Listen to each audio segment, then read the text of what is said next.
Hi there, I am graphic designer and single mother Julie. Remember to like and subscribe for more before I start telling my tale. Let's now get right on. The kitchen was brilliant in warm, golden light on this sunny morning. It seemed like the ideal celebration day, my daughter Joyce's 8th birthday. I was running about trying to finish all the party setup. Bright balloons and streamers abound in the kitchen, and I wanted everything to be just so for her big day. My little ball of delight, Joyce, was humming with energy. As she watched me, her face turned brilliant with delight.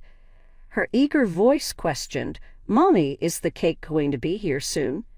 Trying to seem cool, I said, "Any minute now, sweetie." "Grandma Emma is carrying your particular unicorn cake." Inside, though, I became a little concerned. I had so much to do, decorating, arranging the table, and ensuring everything was flawless. To simplify matters, I had asked Emma, Joyce's grandma, to pick up the cake. Though something felt wrong, I trusted her. My phone buzzed as I hung still another strand of balloons. Emma called. "Hey, Emma, is the cake in good shape?" Hoping for positive news, I asked. Emma seemed contrite as she continued, "Julie, I'm so sorry. A confusion exists here. I took the dessert by mistake to the incorrect house. I had assumed the party would be tomorrow." My heart fell. Emma, Joyce's celebration lasts 1 hour. How could this go? Though I attempted to keep cool, panic was starting to seep in. "I am aware. I apologize so much. I'll sort things out," she said. Her voice seemed disorganized, but I wasn't sure whether she truly realized this was serious. Frustrated and overburdened, I hung off the line. Joyce was attentively observing me, her large, inquisitive eyes ablaze with anxiety. She said softly, "Mommy, what about my cake?" I bent down before her, trying to smile. "Honey, there's a small issue here, but you know what? We will create a better cake, a handmade unicorn cake, and what do you suppose?" Her face sprang alive right away. "Really? We could create a unicorn cake, Mommy?" "Indeed, we can," I answered, my heart surging with will. "And it will be the most magical unicorn cake ever." Joyce's enthusiasm gave me a lift. We gathered the components together and started working. Though it wasn't what we had in mind, I came to see that occasionally the best memories result from unanticipated events. Joyce would never forget her birthday as it was going to be. Her enthusiasm made me smile, my heart softening. The kitchen became our small bakery very fast. Flour scattered around. Laughing echoed around the walls as eggs cracked with sloppy accuracy. We combined, poured, mixed, baked side by side. Not too long, sticky batter covered our hands and faces. Together, we created what could only be called a lopsided but really lovely unicorn cake. It was especially ours as we covered it with homemade frosting and an arbitrary mix of sprinkles. My original concerns crept back in as the visitors started to show up. Would life be good without the original cake? But Joyce's enthusiasm drew me out of my head. "Mom, just look at our cake." Joyce happily displayed our work. "Julie, this is really wonderful. How do you have managed this?" One of the mothers, Nicole, questioned, quite visibly impressed. Feeling a surge of pride, I smiled and said, "It took a little creativity and a lot of love."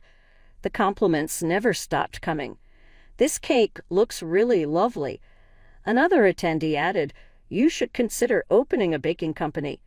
Seeing Joyce blossom with pride as her friends praised the cake made my heart expand. She no longer carried any hint of her past disappointment. She laughed, played, and soaked in every moment as the center of attention. It was in that moment that I realized something important. No matter what Emma had intended, she couldn't take away the happiness of this day. The party turned out to be a hit. Joyce's smile stretched from ear to ear as she blew out her candles, making her birthday wish. Her friends cheered and clapped, their faces glowing with joy. The house was filled with the sound of laughter, singing, and happy chatter. It was beautiful chaos, and I wouldn't have changed a thing. As the party wound down and the last of the guests left, Joyce wrapped her arms around me tightly. "This was the best birthday ever, Mommy. I love you so much," she said, her voice filled with pure joy. "I love you too, sweetheart, more than anything in the world," I whispered, hugging her close. Later that evening, once the house was quiet and Joy was asleep, I sat in the living room with a cup of tea. I reflected on the day, feeling both triumph and unease. The party had been a success, but Emma's actions nagged at me. Her apology had felt insincere, and I couldn't shake the feeling that there was more to her mix-up than she was letting on. This wasn't over. I needed to get to the bottom of what had really happened to protect Joyce from any harm Emma might cause in the future. This was just the beginning of my journey. Stay tuned for Chapter 2, where I begin to uncover the truth behind Emma's actions. Don't forget to like, subscribe, and follow along as the story unfolds. I started by casually bringing up the cake incident with Joyce and Shirley during one of our chats. I mentioned it in passing, hoping to learn more. "Oh, Emma was so proud of getting that cake for Janet," Shirley said with a cheerful tone. "She's been planning it for weeks." My heart sank. Her words hit me like a brick. This wasn't a simple mistake. It was deliberate. Emma hadn't mixed up the dates. She had intentionally chosen to prioritize Janet over Joyce. I felt a wave of anger and sadness, but I knew I couldn't let my emotions take over. I needed to approach this carefully. Over the next few days, I started paying close attention to Emma's behavior around Joyce and Janet. The difference was clear and undeniable. Emma doted on Janet, showering her with affection and attention. Meanwhile, Joyce received far less, almost like she was an afterthought. It hurt to watch. One evening, as I was tucking Joyce into bed, she asked me a question that broke my heart. "Mommy, why doesn't Grandma like playing with me as much?" I hugged her tightly, trying to hide my own pain. "She loves you, sweetie," I said softly. "She just shows it in a different way." But deep down, I felt anger and sadness boiling inside me. It wasn't just favoritism, it was emotional harm, and I couldn't let it continue. Joyce deserved to feel loved and valued, not overlooked. I decided I needed to confront Emma, but I wanted to be prepared. Over the following weeks, I started documenting everything I noticed. I wrote down dates, times, specific examples of favoritism, and even snippets of conversations that revealed her bias. My goal wasn't just to call Emma out, but to make her see the impact of her actions. One day, I ran into Emma at the grocery store.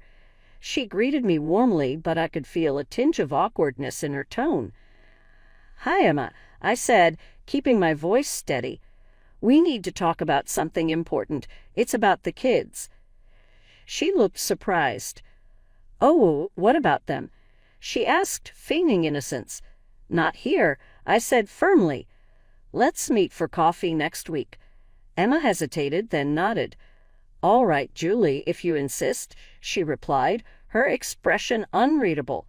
As the day of our meeting approached, I felt a mix of anxiety and determination. I knew the confrontation wouldn't be easy, but it was necessary. Joyce's happiness and emotional well-being were my top priorities, and I couldn't ignore Emma's behavior any longer. Finally, the day arrived. We met at a small cafe, the air between us heavy with tension. "So, what's this about?" Emma asked casually, though her eyes seemed wary. "It's about Joyce and Janet," I said, my voice calm but firm. "Noticed how differently you treat them, and it's not fair to Joyce." "What are you implying, Julie?" Emma's voice sharpened, defensive and guarded. The conversation was just beginning, but I was ready to stand my ground. "I'm not implying anything, Emma," I said firmly. "I've seen it. The cake incident is just one example. Why, Emma? Why do you favor Janet over Joyce?" Emma hesitated, her confident demeanor faltering. "It's complicated, Julie. You wouldn't understand." I leaned forward, my voice steady but filled with emotion. "I need to understand, Emma. Joyce is your granddaughter, too. She deserves the same love and care that Janet gets." The air between us grew heavy with tension. Emma shifted uncomfortably in her seat, alternating between vague excuses and outright denial. She tried to dismiss my concerns, but I stood my ground. I made it clear that her behavior wasn't just unfair, it was hurtful, and it needed to change. After what felt like an eternity of back and forth, I finally left the cafe, a swirl of emotions following me home. The confrontation had been exhausting, but I knew it was necessary. I had stood up for my daughter, and that's what mattered most. Now it was up to Emma to reflect on her actions and decide what kind of relationship she wanted to have with Joyce. Deep down, though, I knew this was only the beginning of a long and difficult journey. The following weekend, our family gathered for the annual reunion. The house was filled with laughter, the smell of delicious food, and the sound of cousins playing. On the surface, it was a happy, festive occasion, but inside I was a bundle of nerves. I knew this was another chance to address the situation, but I wasn't sure how it would go. As I moved through the crowd, making small talk with relatives, my eyes kept drifting toward Emma. She was chatting and laughing, her carefree demeanor almost infuriating. It strengthened my resolve. I couldn't let this continue. Finally, I saw my chance. Emma was alone, refilling her drink in the kitchen. I took a deep breath and approached her. "Emma, can we talk in private?" I asked. She looked surprised but nodded, following me to a quieter corner of the room.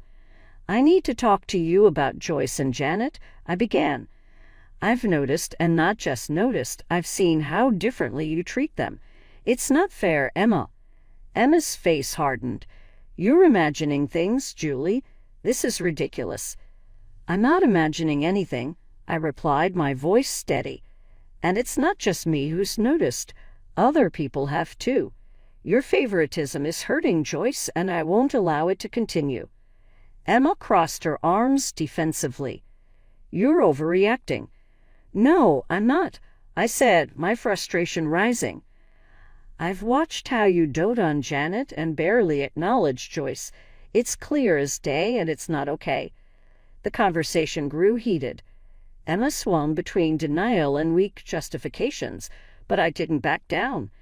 I calmly presented the evidence I had gathered, specific moments and instances that couldn't be dismissed. As our voices rose, a few family members began to notice, quietly drifting closer to listen.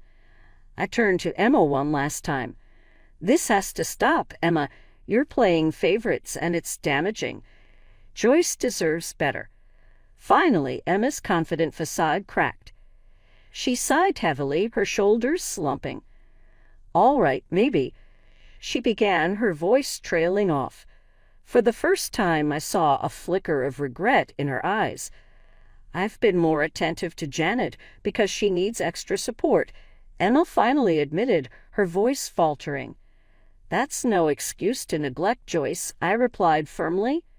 "She's your granddaughter, too.